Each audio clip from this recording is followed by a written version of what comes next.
నమస్తే అండి. మనల్ని మన దేశాన్ని శత్రువులు పోగొడితే వచ్చే కిక్కు నేను చెప్పాల్సిన పనిలేదు కదా.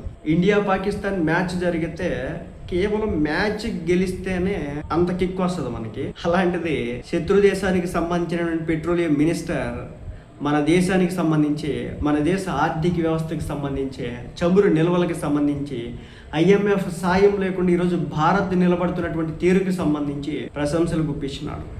ఒకప్పుడు మనం భారత్తో పోటీ పడేవాళ్ళం. ఇప్పుడు మనం పరిస్థితి చూసుకుంటే లిటరల్గా అడుక్కు తింటున్నాం.